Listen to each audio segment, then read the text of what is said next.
ആത്മാവാം ദൈവമേ വരണേ. പിതാവിന്റെയും പുത്രന്റെയും പരിശുദ്ധാത്മാവിന്റെയും നാമത്തിൽ ജനുവരി 21-ാം തീയതി സഭ ഇന്ന് രക്തസാക്ഷിയും കന്യകയുമായ വിശുദ്ധ ആഗ്നസിന്റെ തിരുനാൾ ആഘോഷിക്കുകയാണ്.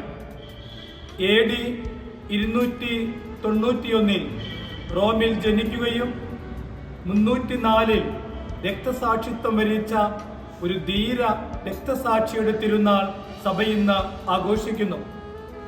ഡയോക്ലീഷ്യൻ ചക്രവർത്തിയുടെ കാലത്ത് പൊട്ടിപ്പുറപ്പെട്ട കൊടിയ മതപീഡനത്തിന്റെ മധ്യേയും യേശുവിൽ ഉള്ള വിശ്വാസം ദൃഢമായി പ്രഖ്യാപിച്ച ഒരു കന്യകയാണ് വിശുദ്ധ ആഗ്നസ്.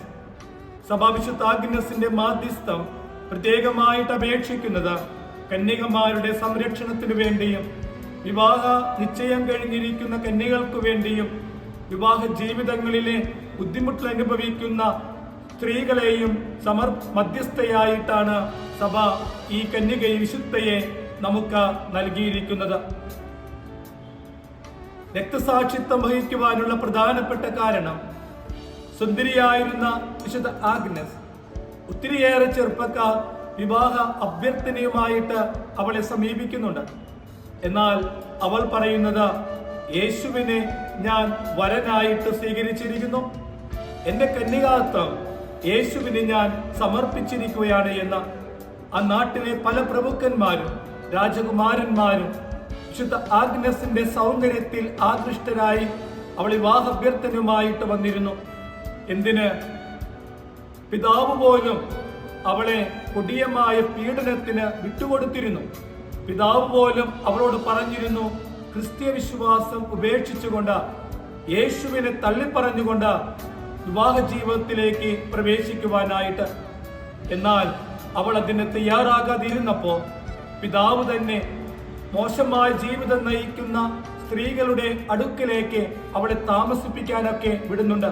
എങ്കിലും അതിനൊന്നും അവൾ വിട്ടുകൊടുക്കാതെ, അവൾ തന്റെ വിശ്വാസത്തിൽ നിന്ന് വ്യതിചലിക്കാതെ അവൾ യേശുവുള്ള വിശ്വാസം പ്രഖ്യാപിക്കുകയും അതിൽ ധീരമായ രക്തസാക്ഷിത്വം വരിക്കുകയും ചെയ്തു. സുവിശേഷത്തിൽ നമ്മൾ കാണുന്നത് മാർക്കോസിന്റെ സുവിശേഷം 3-ാം അധ്യായം 20 മുതൽ 21 വരെയുള്ള വാക്യങ്ങളിൽ കൈ ശോഷിച്ചു പോയ ഒരു മനുഷ്യനെ യേശു സാപത്തിൽ സുഖപ്പെടുത്തുകയാണ്.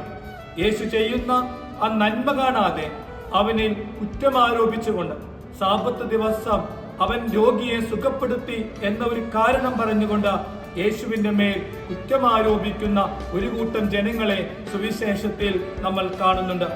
സ്നേഹമുള്ളവരെ, ഈ രക്തസാക്ഷിത്വം വരിച്ച വിശുദ്ധ ആഗ്നസിനെ പോലെ നമ്മുടെയൊക്കെ ജീവിതത്തിലും യേശുവിന് വേണ്ടി സാക്ഷികളായി തീരാൻ ഓരോ ദിവസവും ഓരോ നിമിഷവും നമ്മൾ ജോലി ചെയ്യുന്ന സ്ഥലങ്ങളിൽ, നമ്മൾ പഠിക്കുന്ന മേഖലകളിൽ ക്രിസ്തുവിന് വേണ്ടി സാക്ഷിയാകാൻ എനിക്കും നിങ്ങൾക്കും സാധിക്കട്ടെ. God bless you. ആമേൻ.